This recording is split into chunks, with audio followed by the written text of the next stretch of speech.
computer. Okay, perfect. All right, well, good morning, everybody. We're super excited to be here today. My name is Denise Joseph. I'm a curator with Dot Arts, and I am here kind of co-hosting this session with my colleague, Valeria. We'll do a little bit of intros, a couple slides in, but first wanted to just run through our agenda, and I'll go ahead and get my screen shared here. All good? Okay, perfect.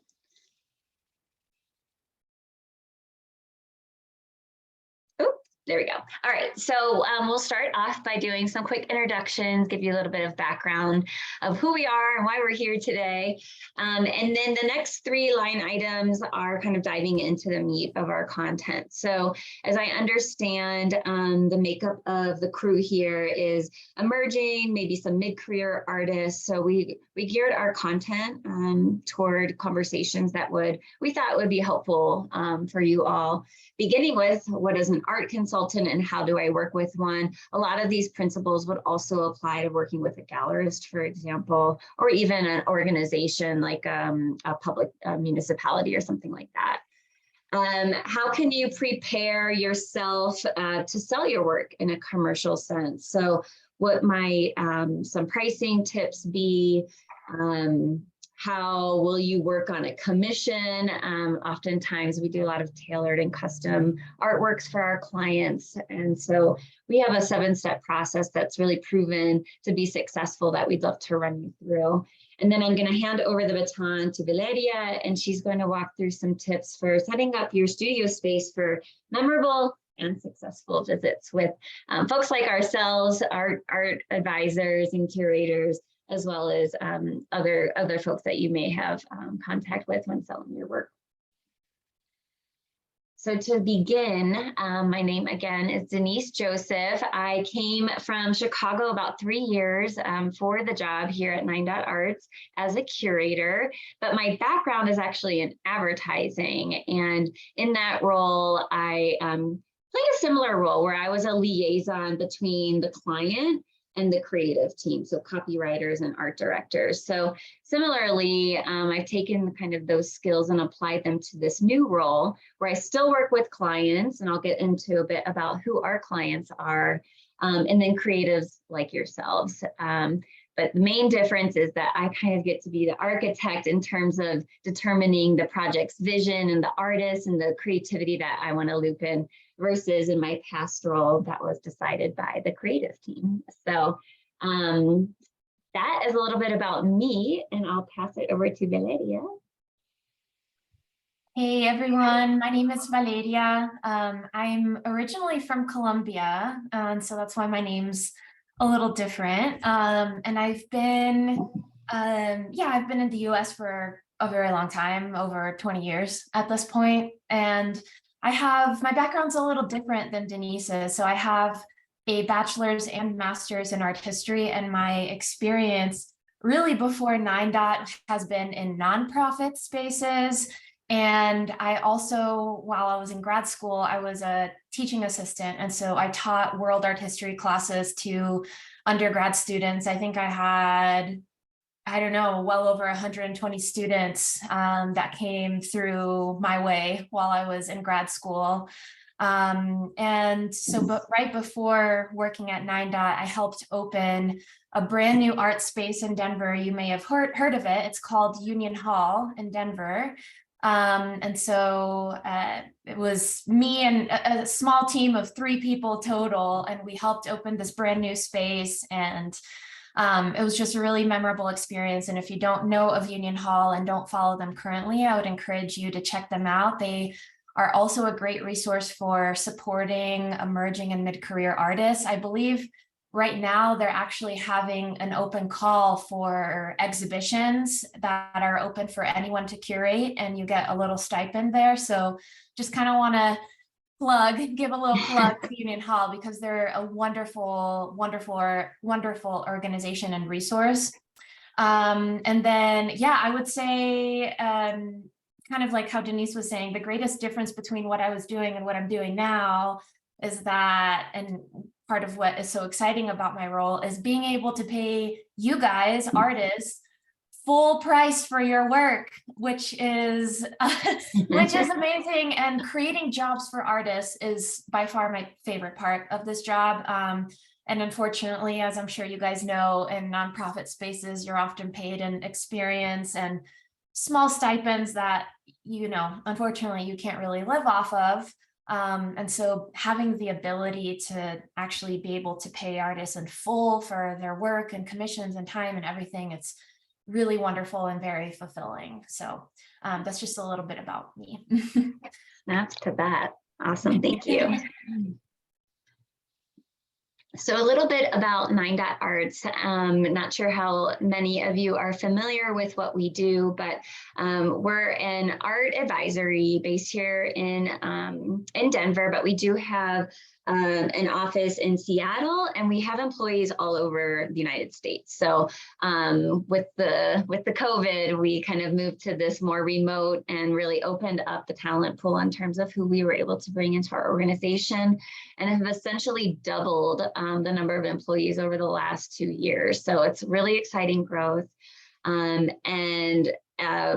What's really also exciting about our role is like who we get to work with, which is just a wide range of people. So kind of, you can see there on the right-hand side, developers, architects, government agencies, communities. So we kind of do a little bit of everything. And the output of that might be something that you see in a hotel, a corporate office space, a city block. So really, we offer quite a range of services, and that allows us to work with a range of talent and artists as well.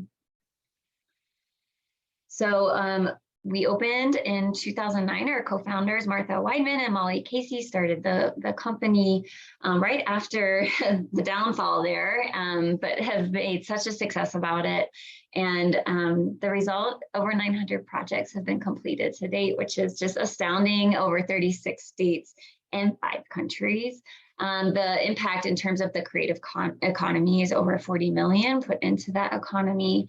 And our network has just grown with each and every year. So we'll talk a little bit at the end about Dotfolio, which is our artist database.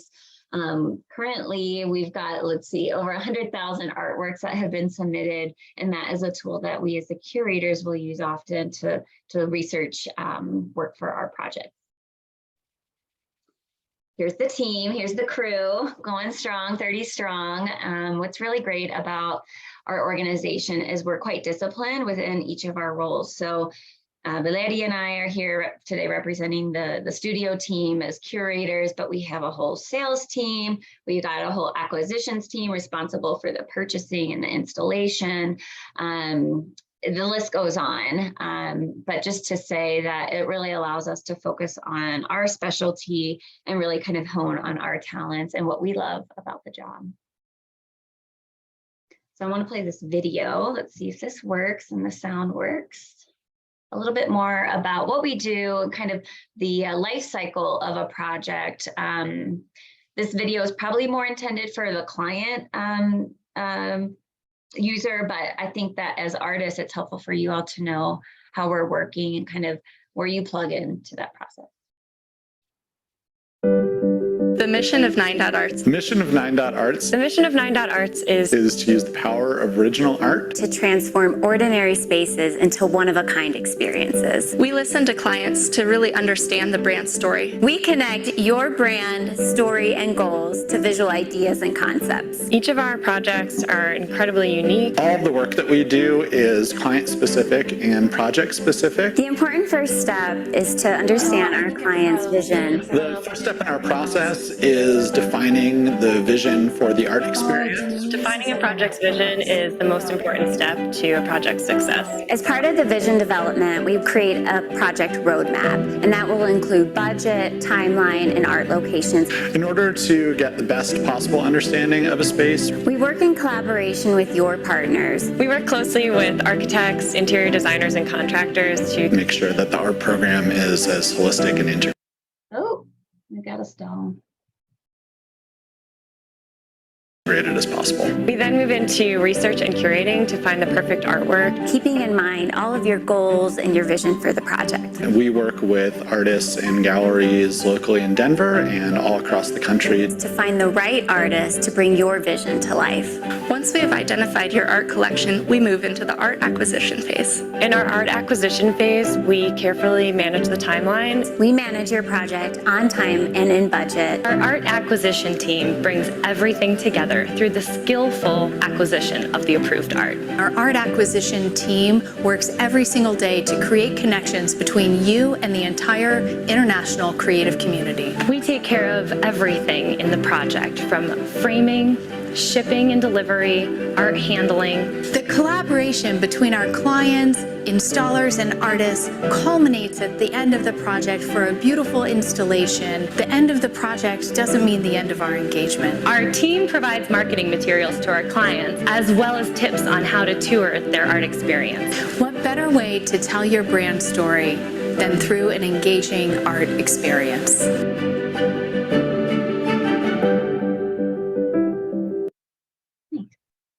I think the main takeaway that I just kind of thought about, as this might relate to you all, is working with an art consultant or a gallerist allows you to remain disciplined in what you do.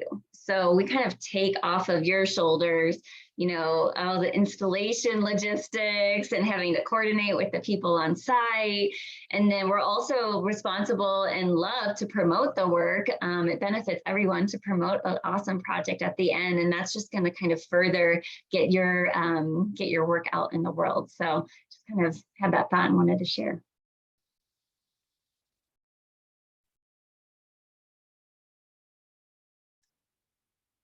I just quickly, a couple examples. I'm not going to go into all the detail here. We'll share this afterwards, but I wanted to kind of showcase 3 different examples. So the dairy block being that of a mixed use property that's got a hotel, there's restaurants, there's bars, there's the actual activation of the alley itself.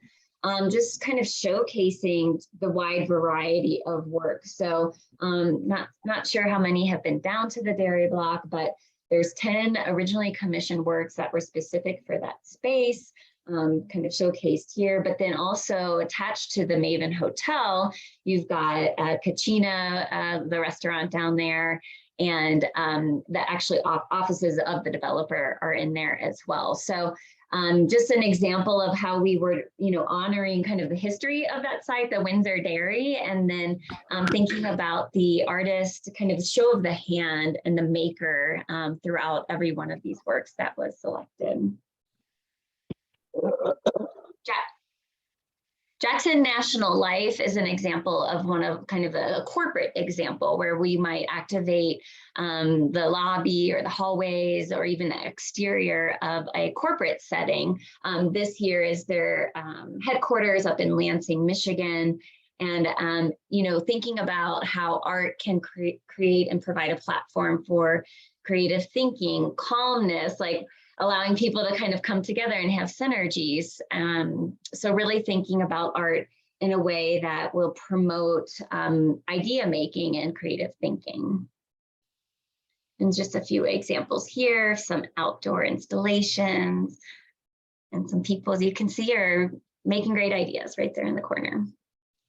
And then lastly, an example of, if you don't mind just putting your audio on mute, that would be really great. This is an example of a multifamily in Nashville, and just another way that art can serve as like a place where people call home. And so here you've got kind of a hip young professional crowd that they were going after, and you can see in the art it's really energetic, really vibrant, colorful. It kind of takes over these spaces with these amazing murals. And so just another example of a project that we've worked on. And we can be really local as well. And that's actually one of the things that we love to do, is kind of support that local creative economy. Okay, so I just showed you a few examples and I thought, well, this would be really helpful for you to know, like, how do we come to all of this in working with artists directly? So kind of the first thing that's happening behind the scenes is we're all like, what are we trying to solve for? What is the experience that the client wants to create? What is maybe the vision or the narrative that they're trying to tell? And so our job as curators is then to find the right artist to kind of match to that vision. So step 2 here is where we're starting to really think about different ways that we can source artists. So talks like today are amazing. I would love each and every one of your contact information because that's just one way that we will get to know new artists. So through networking, through co-ops in the cities that we're working on nearby universities. So we know that you've got one up there.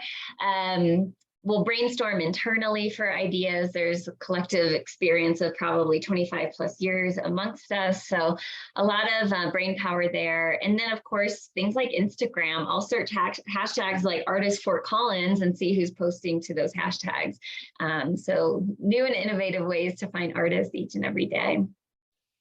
Once we locate those artists and we feel that there might be a fit with a project, we'll reach out. And so we'll either reach out to artists directly, or if they're represented through a gallery, we'll contact the gallery and discuss the project and the vision. And hey, does this sound good to you? And here's the timeline and the budget that we're working with, and get alignment before I were to show your work to a client, just to make sure that it's a good fit overall for everybody.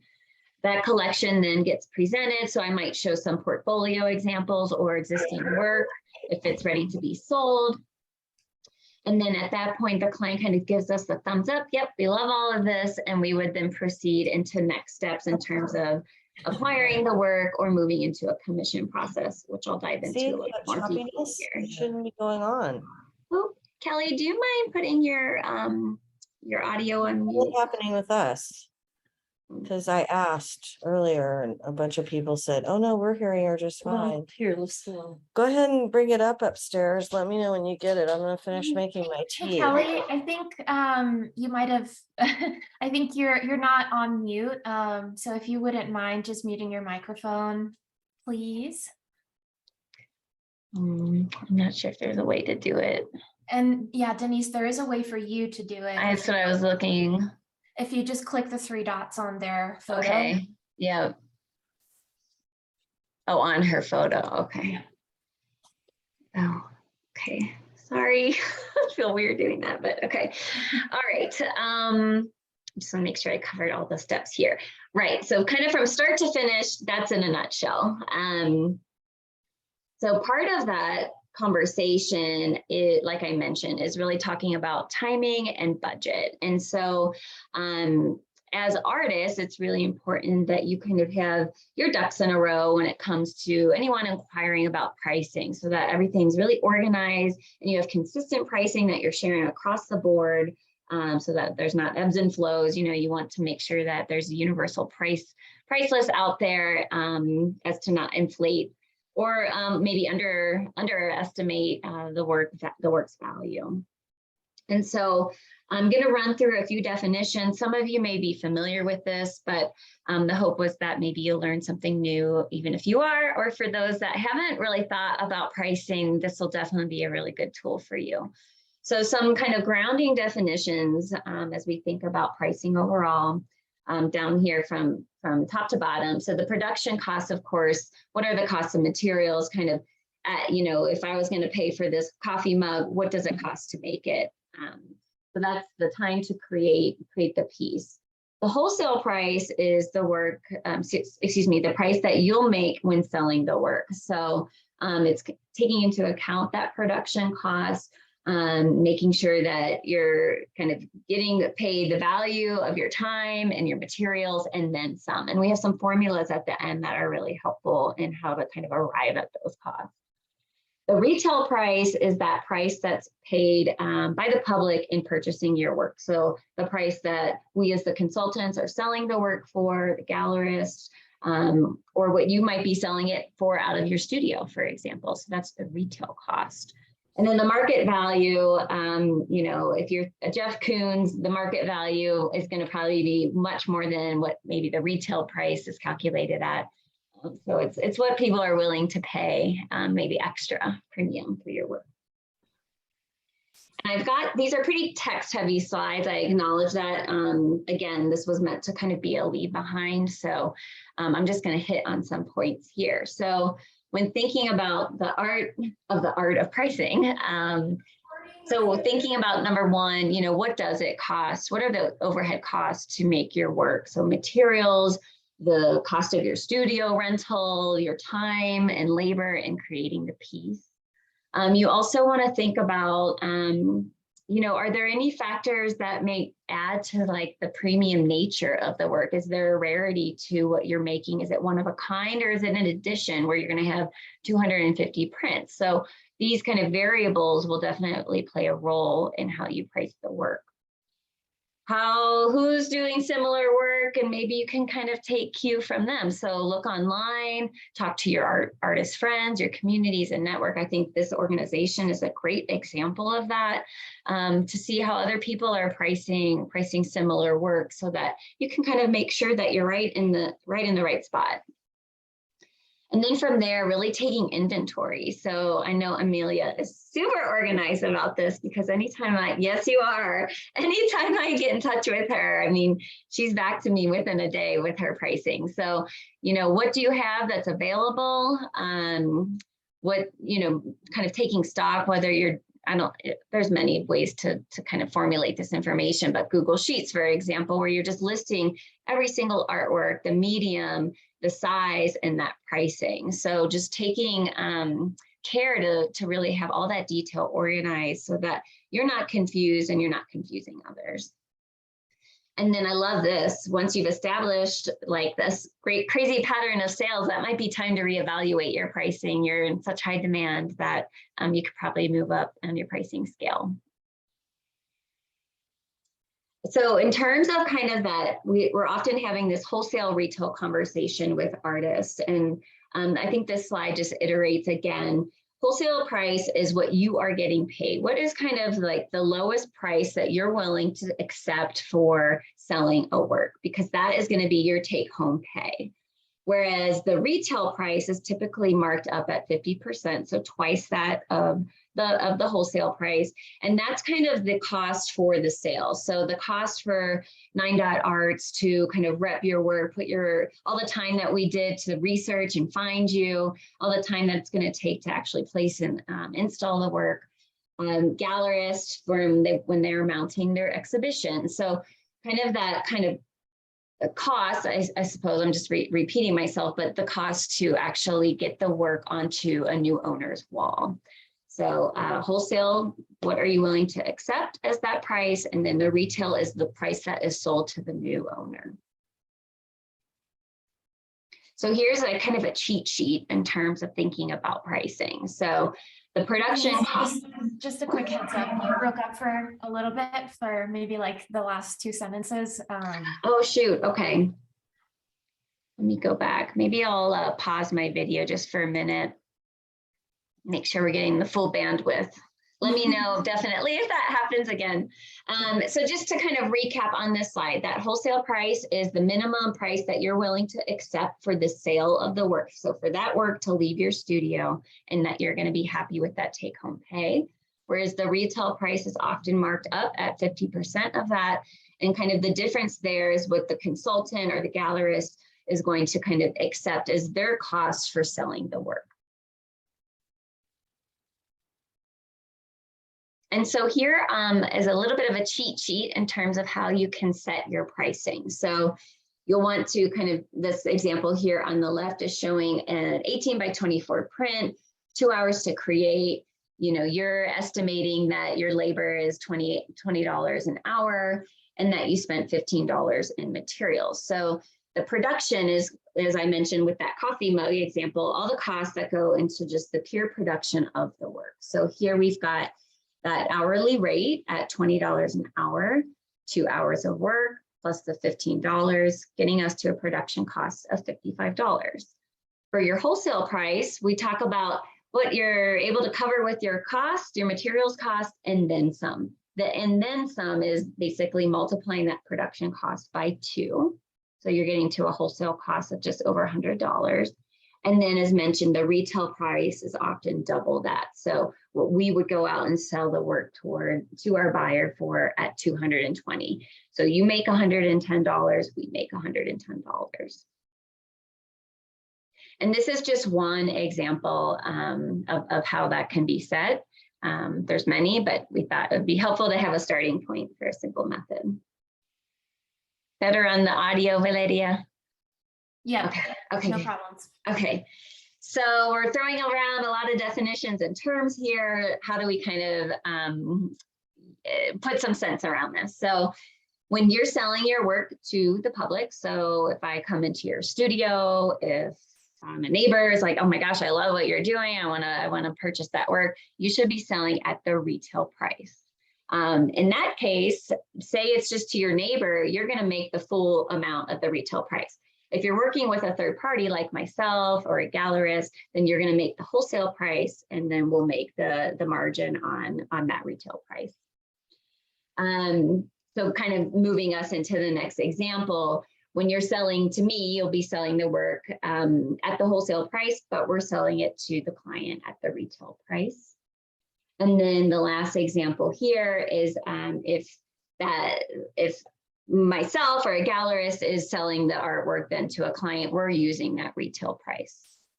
I'll pause there. I can repeat any of this information if it's not quite clear. I know it's a lot of terms. Or is it kind of generally making sense?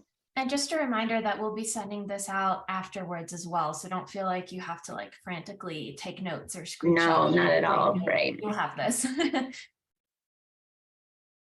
going to try my video again. Okay, great. Okay, so the next couple of slides, we wanted to talk about how you might work with an art consultant or a gallerist or a city municipality on creating a specific commission for a space. We call that a site-specific commission.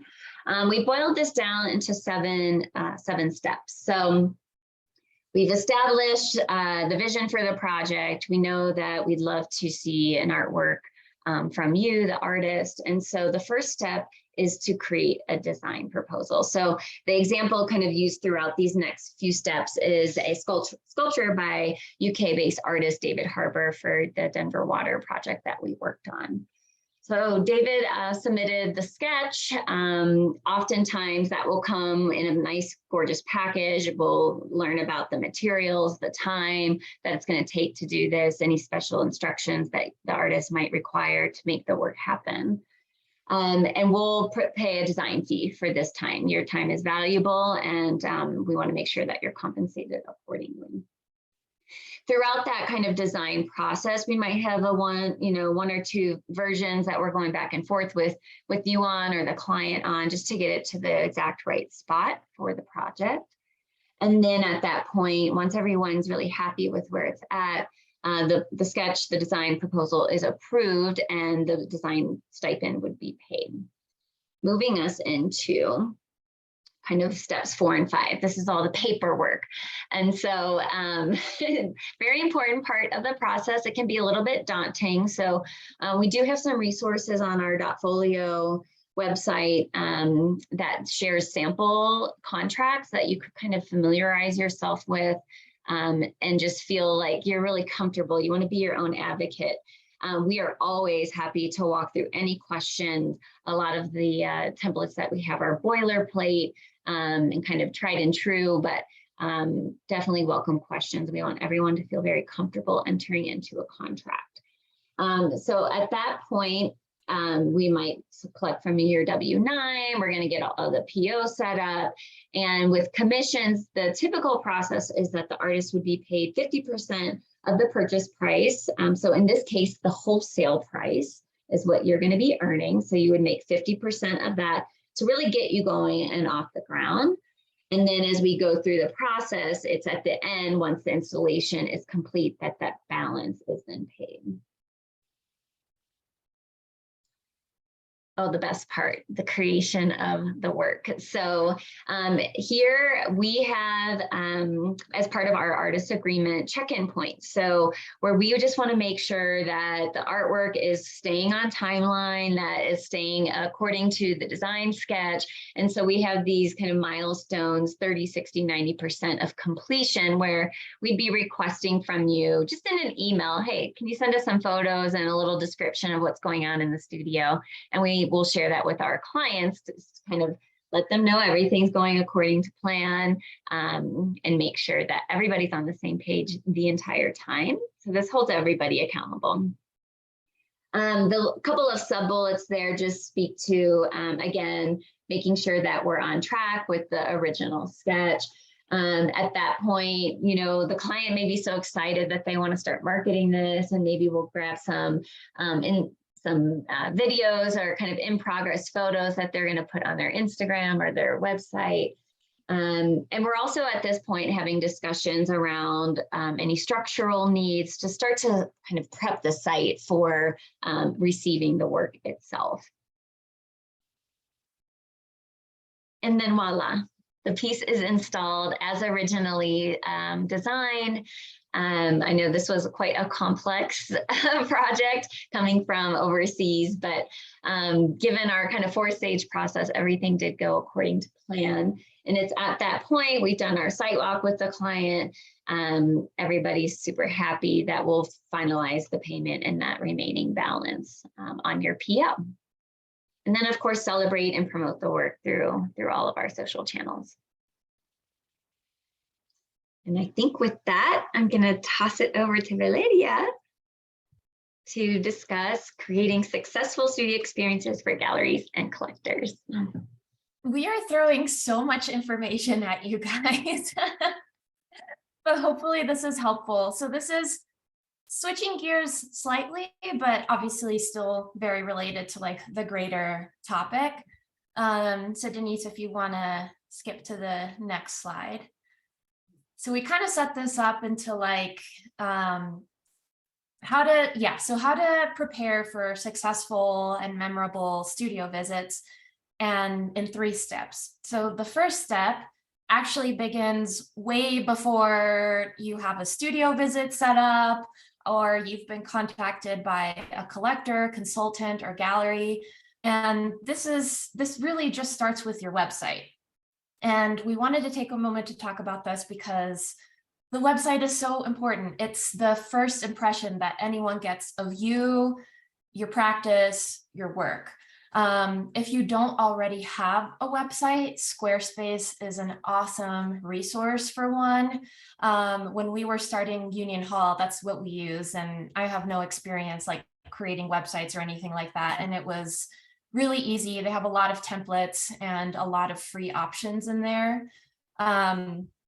And actually one of the plus sides of Squarespace, we'll get to this in a little bit, but you can also have like your artist newsletters coming from your website. You can have like everything in one place. So website is very important. As curators, we obviously spend a lot of time looking through artists' websites. I mean, thousands and thousands and thousands of websites a year.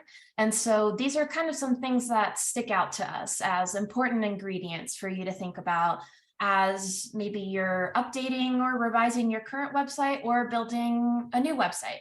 So the first thing is make sure you introduce yourself and your work. So there are 2 components to this that I think it's very rare to find a website that has an artist bio and an artist statement. They're getting at different things, but are both really important parts of the puzzle. So the bio is, who are you? Where do you come from? Where did you go to school, etc. Maybe if you've done residencies or something that have really impacted your practice, what have those been and where were they? And then conversely, your artist statement is all about your work. So what are some issues and themes that your work focuses on? What is your work in conversation with? So those are 2 kind of different parts of the puzzle that are really important to have, and it's really great information for us as curators, and same for gallerists, collectors, etc. And our last slide is going to be some resources actually that will help you, if you don't already have an artist statement, will help you write one. So we'll get to that in a second. The second thing, organizing your work on your website. And so the purpose of this is really to guide the viewer through your body of work. And there's no right or wrong way to do this. It just depends on your practice and what makes the most sense with the kinds of works that you make. You could categorize works by year, by media, or by body of work. I would say maybe one of my favorite or preferred ways is by body of work or by year. And the reason for that is that unlike categorizing by media, maybe you created a body of work where you experimented with sculptures, drawings, and paintings, and keeping those in these separate boxes is like, it's not showing like the full conversation that your works were having in that body of work. And so being able to categorize by year would be able to have everything in one place and see those connections and kind of conversations there. And the same with body of work. And if you want to include like a little blurb in there about what that specific body of work is about, that's always really helpful. And then lastly, your contact information. So this is something that just comes up so much, and I really wanted to make sure to take a minute to mention. So of course, having your contact information on your website is super, super important because that's how we get in touch with you. And so having your social media channels on there is really helpful, but also having your actual email address there is very helpful. Like 50% maybe of artists' websites have contact forms on there, and I totally get the reason for that. Maybe trying to keep things private or whatever, but it is one additional barrier for consultants, galleries, collectors to reach you. The other downside of that is we can't submit any attachments or anything like that. And usually when we're reaching out to artists about a project, we have like our outreach plan, and we have like all these artists that we want to reach out to, and these packets, information packets that we spent time putting together to send to you, and having to go through a contact form just really slows down that process for us. And so we want to be able to give you all the information that that we can right off the bat. All right, Denise, if you want to go on to the next slide. And I'll just add to high-res images. High-res images are very helpful. Yes. And we'll touch on that in the like a slight bit in the next slide as well. Okay, so you have an awesome artist website set up with all the ingredients that we talked about, and someone has reached out to you to wanting to check out your studio, or you have reached out to a consultant, friend, gallerist, whatever, inviting them to your studio, which is also totally fine and normal, encouraged, wonderful. I think that happens to us all the time, of artists just wanting to kind of invite us into their world a little bit.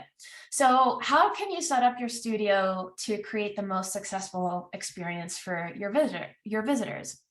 So first things first is, no matter whether you invited someone to your studio or someone has reached out to personally wanting a visit of your work and everything, it's important that you have thoughts and questions kind of cooked up in the back of your head. And the reason for this is because this is your studio and this is your world that you are bringing someone else into. So you should take the lead in guiding someone through your work, rather than giving that power to someone else. And so, what was I going to say? Oh, I lost my train of thought. Yeah, so all this to say is that the studio visits really should be as insightful and helpful for you, the artist, as they are for the collector, visitor, consultant that is coming to your studio. So starting here with our 3 things for your studio setup. So kind of piggybacking off of what Denise just said about high-res photographs, lighting lighting is so important for so many different reasons. And so literally you want to show your work in the best light possible. So this is not only really important for in-person visits, but it's also very important for when you're getting your work photographed, whether you're doing that yourself or you're getting a professional to photograph your work. Having the best light possible is obviously the way that we can appreciate, anyone can appreciate your work in the best way. And so there's just like a little range of guidance there of color temperature. So usually 2700 to 3000 Kelvin is most neutral and recommended. If this is costly and it's not in the budget to have really nice lighting, at least having one wall in your studio that does have this really nice lighting, that is something that is very helpful. Second thing would be to displaying your work in context. And so there's a couple of things that we mean by this. And so ideally having one wall in your studio where you are showcasing the works that you have completed in the best way possible is really helpful. And so that can be having all of your completed works in like a cohesive installation if you wanted, or having your completed works installed like you would see in a gallery or inside someone's home, and just basically having that contextual information in terms of like scale and that type of thing is really important, not only for us as curators and consultants, etc., but also for residential clients. I mean, by far, I don't know what your experience has been, Denise, but by far, at least the clients that I have worked with have a very hard time visualizing work in a space. So anything that you can do to make that easier and give more context to the work, then the easier it's going to sell and the easier it is to actually visualize that in whatever space that we're looking at. And then lastly, show us how you view the world. So some of the really successful studio visits that I've done are basically kind of separated into these three little buckets that we're talking about here. There's one wall that is set up for completed works and seeing them in the best way possible. There's another wall that is focused on works in progress and really being able to see what that process is like and how the sausage is made. I kind of hate that saying, but it's really what that is. And then there's another section in the studio where you have your art books, photos, magazine cutouts, poetry, whatever it is that inspires you and your work. Being able to see that and have that organized in a separate part of the space is really helpful, not only for you having kind of these designated creation areas, but also for your visitors, because it's allowing us to see like all of the process of how something is made. And that it just creates such an intimate connection, and it is so valuable. And then we can move on to the step 3. So I kind of already was alluding to this a little bit. And so you have a great artist website, you had an awesome studio visit. What would you do next?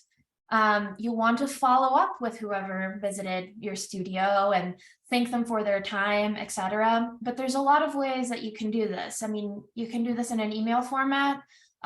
Something we'd really recommend is a newsletter if you don't already do that. And we have some tips for the newsletter that we'll get to in just a second. But newsletters are a great way to maintain communication with your audience. And another thing that I really like about artists having like a kind of newsletter,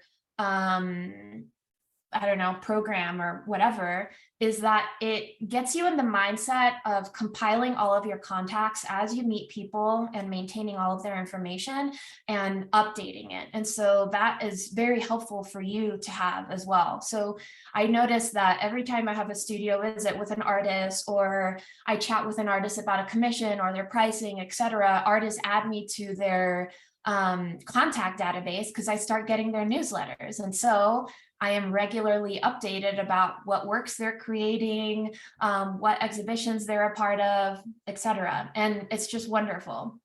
And less work on your part instead of sending a bunch of separate emails or whatnot.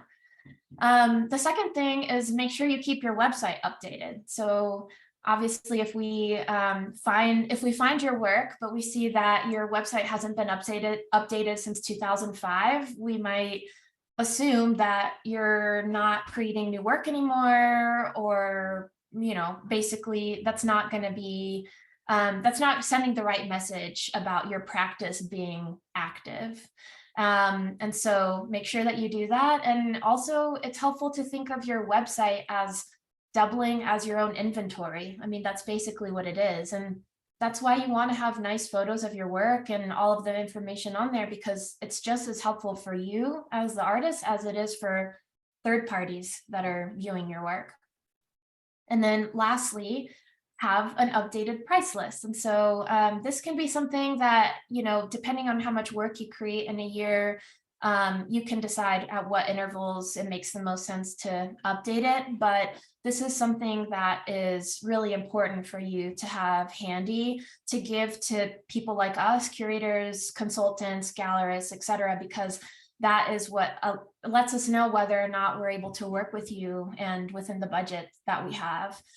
Just make sure that your pricing is consistent. I'm not sure if we touched on this in the earlier slides, but whatever pricing structure you do decide on, make sure that it is consistent. It shouldn't be different between gallerists and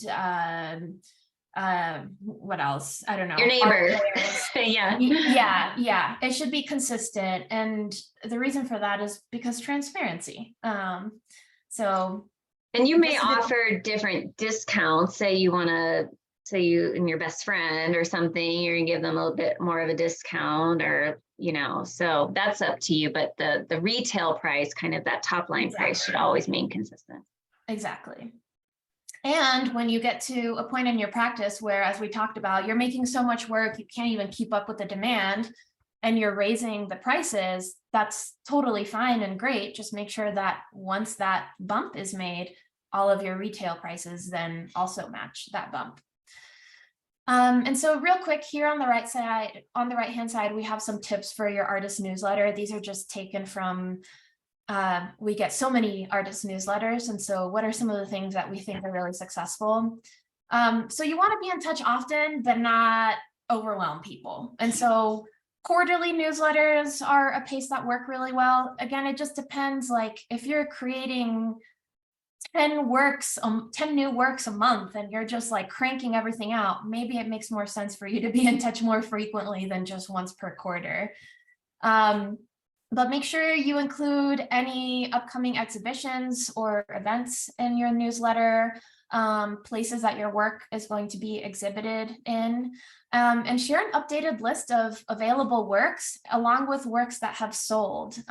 This is up to you, but the way that we see it, it's kind of like celebrating selling works because hooray, that's awesome. And also it's kind of like giving the message that your art is in demand and encourages other people to buy your work. It's kind of silly, but it is effective in a lot of collectors, and it's sending the right message that you're doing well in your practice and everything is selling. And then lastly, you can share sketches, like images, basically like little personal snippets of your life, maybe this past quarter, that influence your practice or that have inspired you or anything like that. I got an artist newsletter recently from an artist that I really love. His name is Jen, and I actually had a studio visit with him recently as well. And in his newsletter, he included he was just a part of this residency over the past month, and he included these sketches that he made while on his residency, and was kind of talking about the inspiration behind them and how they're making their way into some of his new work. So those kind of intimate connections are possible to have online, and that's just one way that you can do that. And then lastly, onto our last slide, some resources. So these apply to everything that Denise and I have talked about and would highly recommend to anybody. So these books are all kind of getting at different things. The first book, Inside the Artist Studio, is exactly what it sounds like. You're basically stepping into the minds and process and studios of 24 well-known and established artists. And so just a helpful resource always to know how other people think, and what practices might you want to adopt for your own work. The second book here in the middle, How to Become a Successful Artist, this actually just came out really recently. And oh, this is such an amazing resource. I'd really encourage you all to look into this book. It is essentially a business guide for artists of all levels, and it includes all kinds of things. Even it has a section even on like what your Instagram or social media strategy could be. I mean, you could find answers to so many things in this book. And then lastly, I actually own this book and have owned it for several years, How to Write About Contemporary Art. Would really recommend also for everybody. I use this as a resource all the time still. I mean, I've had this book since grad school. So I've had this book for maybe 6 or so years and I still use it all the time. This is a great guide for helping you write anything art related, from artist statements to exhibition statements to like magazine entries. If you ever have the opportunity to do that, it's so helpful and always has examples, like good examples of each type of writing. So it's just a great resource for everyone to have. And so with that, we've just talked at you for an hour. We can move on to our Q&A. If anyone has any questions, comments, feedback, anything that you'd like to share, now would be a great time. And I saw in the chat, it looks like some of the portions when I was speaking got interrupted. So if there's any sections you want me to go back on quickly, I'm happy to do that. Amelia, I'll kind of defer to you if there was a blackout period there.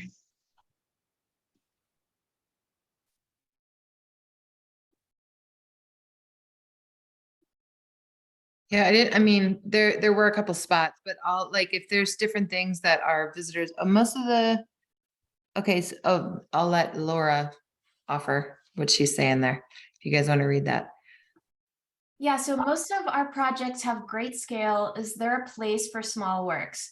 100%. There's a place for all kinds of works. I mean, I don't know, Denise, if you want to add like any color to this, but we work on all kinds of projects, from small residential projects.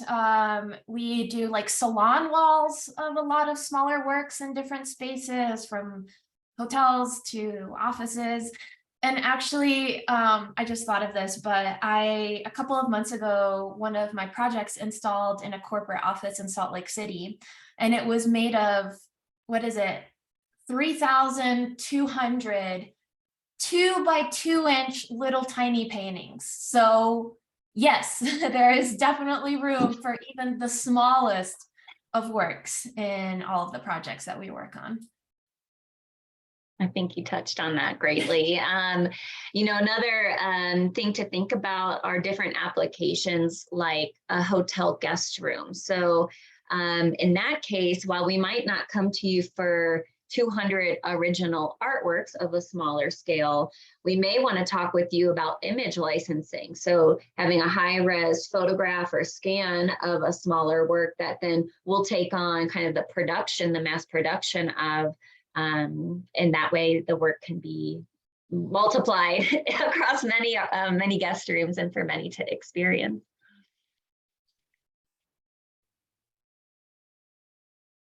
Okay, I have a question. Hi, Mark. Sure. Hi. Yes, I've been painting for over 50 years.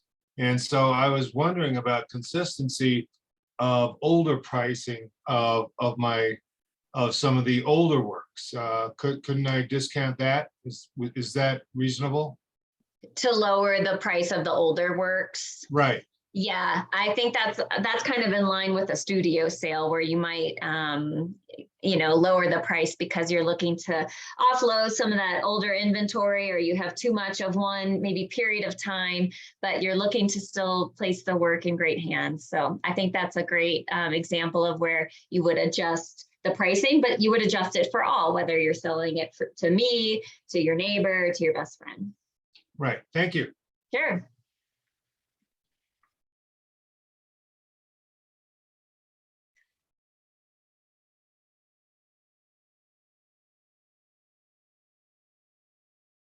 Any other questions?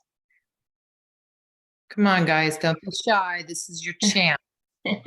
No question is a dumb question. Always remember that.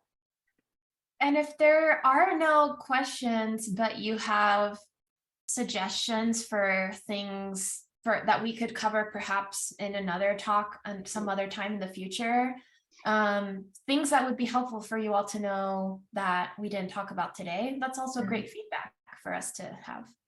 Yeah, or like hurdles that you're encountering at the moment, because we might have thoughts on how to address.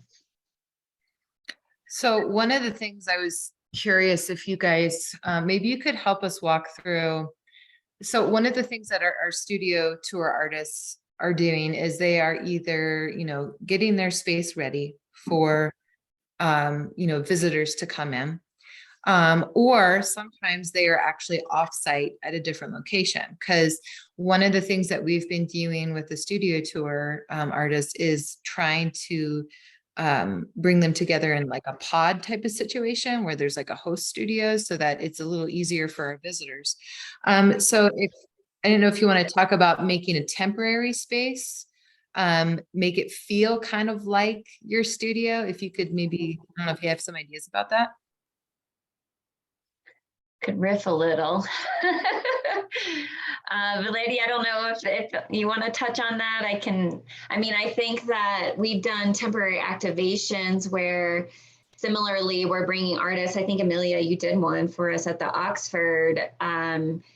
Was there a way that you set up that space that you felt like you were bringing a part of yourself into it? And maybe I would put the question back to you, like what was successful about that, or what may you have wanted to change? I think like in those temporary types of situations, you need to be thinking about like how people are coming into the space, where you're going to be comfortable kind of showing up. Yeah. And how I did it for that particular instance is I have pro panel walls. You can kind of see them in the back there. But so I would configure those in such a way that I could kind of create like a space for people to see the work, but still like not be crowded, I guess is, what I was thinking. And this is a kind of a common thing that people that do festivals, they're kind of having to rework their booth setups depending on the setup of the show. So sometimes it's a last minute type of thing. But the cool thing is for like our studio tour, like you should already know where you're showing. So you have time to kind of think through, like, how can I show up in this space most authentically me? How, like, do I need to have panels there to make it so that I can really showcase my work? Do I need to bring extra lighting?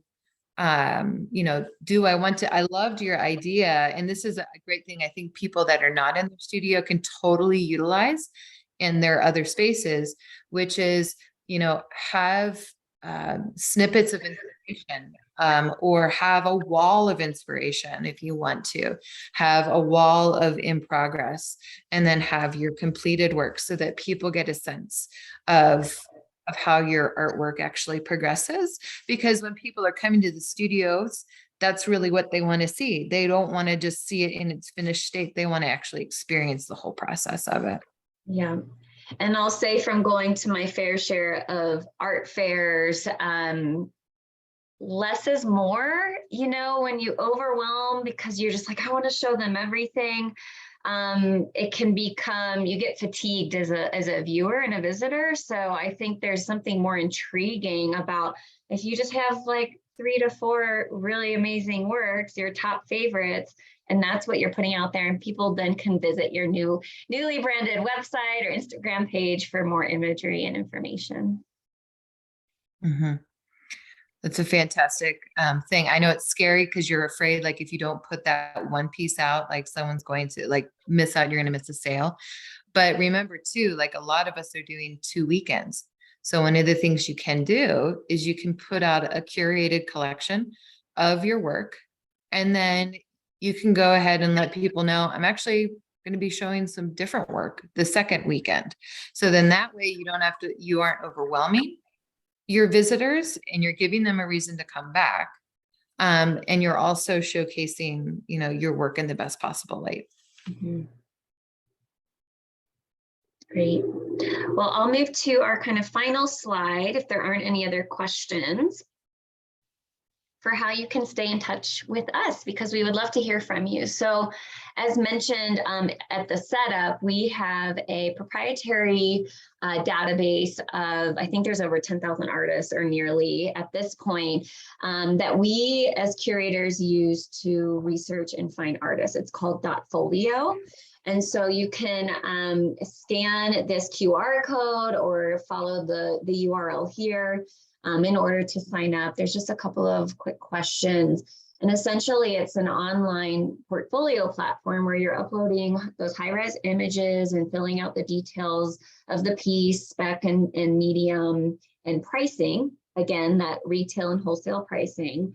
And then we can search by certain filters, whether it's location, artwork medium, in order to kind of find your work. And then of course have your contact information so that we can reach out to you. So we would love to stay in touch. Oh, go on, please. Sorry, I was just going to say that we're always improving this software. I am one of the people on the Dotfolio committee. And so this is a living, breathing program that is always improving and getting better as well. So, and we have a lot of free resources in there as well now for you to explore. Yeah. Oh, the QR code isn't working. Oh, really? Dotfolio.com. Yep. To take you there. I'm going to try the QR code as well, actually. Oh, yeah. Sorry about that. To talk to marketing. Yeah. Here, let me Dotfolio. Yeah, if you just go to dotfolio.com, that'll take you there. And the other thing Laura brought up was one of the things she struggles with is organizing everything. So do you guys want to talk a little bit more about some ideas you have about organizing work? Like, Mark mentioned he's been painting for 50 years. So obviously he's got, a good amount of work hanging out. And even if it is old, like he'd still want to know, what he's done and where people can pick it up for a retrospective. Do you mean the physical organization of the work or the kind of the pricing sheet that we're talking about? I'm talking more about keeping inventory. Yeah, not necessarily keeping a pricing sheet, but like Laura said that she has tons of, projects she's done, as well as, gone through various evolutions and stuff. So how does she organize all of that so that she can, know what is available, know what's gone to different collections, what's at a gallery, blah, blah, blah. Yeah, I have thoughts. So, okay, you guys, if you don't know what Airtable is, you need to look this up. So Dotfolio can work for creating your portfolio, but Airtable, I see it as, I personally use Airtable for like all of my projects. And it's like one of the most amazing things that has been invented in the last couple of years. Airtable could be used for your own personal inventory. It's essentially like a very advanced and customizable Excel sheet, and it's free. And so if you just do a couple of tutorials online, to have a lot of videos, it's really, really worth your time to create your own personal inventory in there. It's something that just would be so useful for you. So software wise, that's something I'd recommend. And then, so for Laura's question, that you have so many projects, mediums, etc. Maybe it makes sense organize. Well, actually, I guess it was for your website or something like that. Maybe it makes sense organizing your work via the projects, because then that way you have all the different mediums in there, etc. And you can, by scrolling to different projects that you have on your website, you can see how the work has evolved and that kind of thing. For organizing your work internally, I think, yeah, Airtable would be the best way for you to be able to have, you can make different lists of work that has sold, of work that hasn't, sorry, I just saw a new question on here, of work that is still available. Anyway, it's just a very customizable way to do that. Denise, I'll let you suggest anything else. No, I think that's a great example. I know that we have a in-house art. I mean, we have someone that's their full-time job to organize our storage at the office with all the artwork coming in and out. And I think it's really important for us to be able to quickly find things. And I think going back to the website example, when you're breaking it down by years, and then maybe there you're kind of looking at different mediums or exhibitions, that would be maybe a way to tackle it, because you in your mind have your kind of Rolodex of like the years and the sequence of events, but then within those years, having some subfolders might be really helpful. Not like a new idea, but just maybe something you haven't thought of. And I'll also say, I mean, I just shared Airtable. That's one of many options out there. Yeah. I think I'm a big fan of technology and making technology work for you to make your life easier. And so I think it's worth maybe just searching around for some inventory or organization softwares that will do what you want them to do, and finding out a way to make that work. That'll make your life a lot easier. And maybe even talking with local gallerists, because they're going to have different platforms too for how they kind of inventory work. So they may have an idea about that. Okay, thanks for your help. So Melissa, I don't know if you see this next question here. As an emerging artist, I don't feel like I can price my prints at 4 times my production cost. I have wholesale and retail prices for my original paintings, but don't know if I can do that with my prints. Do I just not sell prints wholesale at this time? It's a great question. What do you guys think? No, definitely sell the prints. You know, maybe you're just adjusting then. You're kind of accommodating the sale of an original, hopefully at a higher price point, knowing that the print is going to sell at a lower price point, and maybe you'll sell a few more of those because it might be more attractive. I know, Amelia, at those art fairs, people are showing all kinds of range in terms of the different clientele and what they might be interested in. When we're talking with an artist about a print, we will have more conversation, let's just say at that point, because asking an artist to maybe accept half a price of $100 print isn't necessarily an equitable thing. So we'll talk with you about maybe some ways around that. Image licensing is one of those where you could actually make a little bit more because we're producing 200 quantity. So just know that we personally are open to that conversation. And I think as it relates to selling a single print, price it where you feel you're making your cost and then some, and then kind of rely on the sale of other work to balance things out. And I think there's also an important distinction price-wise, whether they're limited edition prints or easily like replicable prints. Like, of course, that is an actual distinction price-wise for you to think about as well.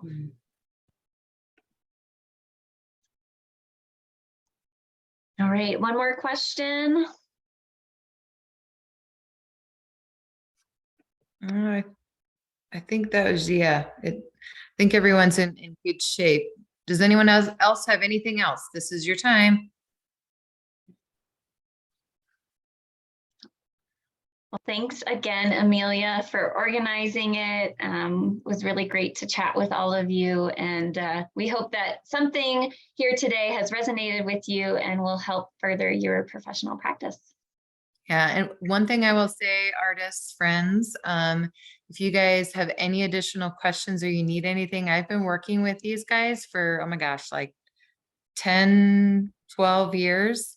So if there's anything that you're curious about, either with Dotfolio or commissions or whatever, just reach out.